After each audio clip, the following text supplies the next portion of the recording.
முன்னொரு கிராமத்தில் ஒரு வயதான செல்வந்தன் ஒருவன் வாழ்ந்து வந்தான். அவனுக்கு ஒரு ஊதாரி மகனும் இருந்தார். அந்த ஊதாரி மகன் எந்த வேலையுமே செய்யாமல் ஊரை சுற்றி வந்து சாப்பிட்டு உடம்பை வளர்த்து வந்தான். தனது மகன் இவ்வாறு பொறுப்பில்லாமல் ஊதாரித்தனமாக இருப்பது அந்த வயதான செல்வந்தருக்கு மிகுந்த கவலையை ஏற்படுத்தியது.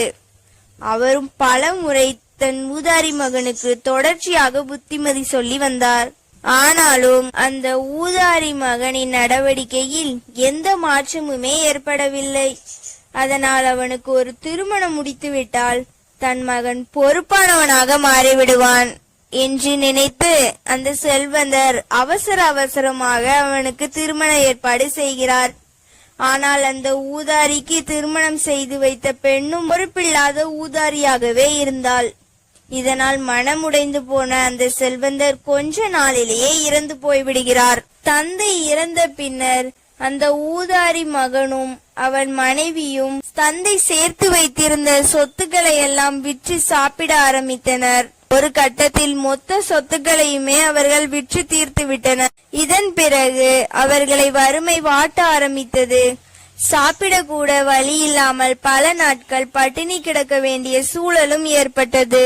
சொந்த ஊர் மக்களும் இவர்கள் செய்த ஊதாரித்தனமான செலவுகளை பார்த்த காரணத்தினால் இவர்களுக்கு எந்த உதவியுமே செய்ய மறுத்துவிட்டனர். இதனால் வேறு வழி இல்லாமல் கணவனும் மனைவியும் வேலை தேடி பக்கத்து ஊருக்கு சென்றனர். அந்த சமயம் பக்கத்து ஊரில் இருக்கும் அரண்மனையில் வேலைக்கு பெண் ஒருத்தி தேவைப்படுவதாக அந்த ஊரின் அரசர் அறிவிப்பு செய்கிறார். இந்த அறிவிப்பை கேள்விப்பட்ட ஊதாரி கணவன் தன் ஊதாரி மனைவியை அரண்மனையில் வேலைக்கு சேர்த்துவிட்டு அவள் மூலம் கிடைக்கும் பணத்தில் வாழ ஆரம்பிக்கின்றனர். ஆனால் அவன் மனைவியோ ஊதாரி என்பதால் அவள் அரண்மனையில் ஒழுங்கா வேலை செய்யாமல் மிக குறைவான பணமே அவளுக்கு கிடைத்தது.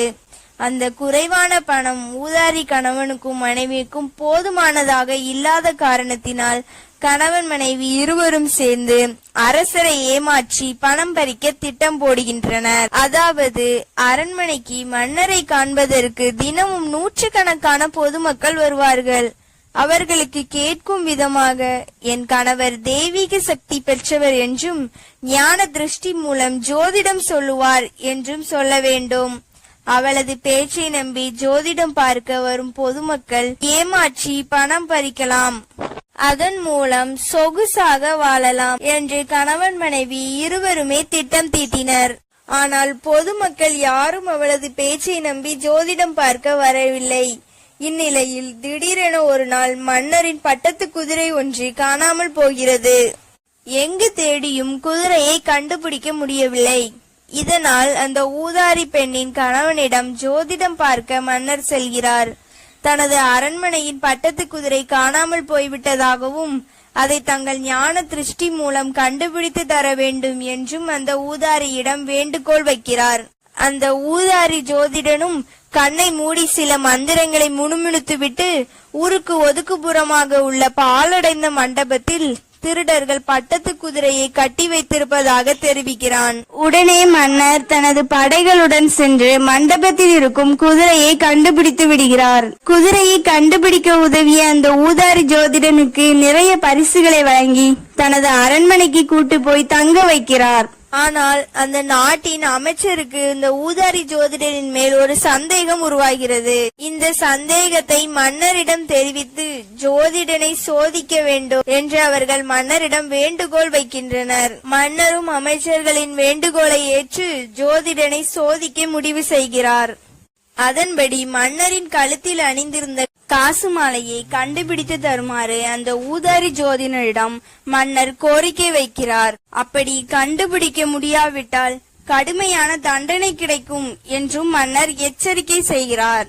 ஆனால் அந்த போலி ஜோதிடனால் மன்னரின் காசு மாலையை கண்டுபிடிக்க முடியாமல் போனது.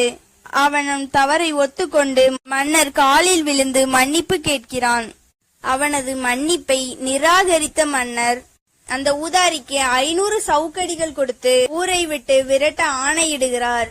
நீதி உழைக்காமல் ஊதாரித்தனமாக செலவு செய்தால் கண்டிப்பாக ஒரு நாள் அழிவு வந்தே தீரும்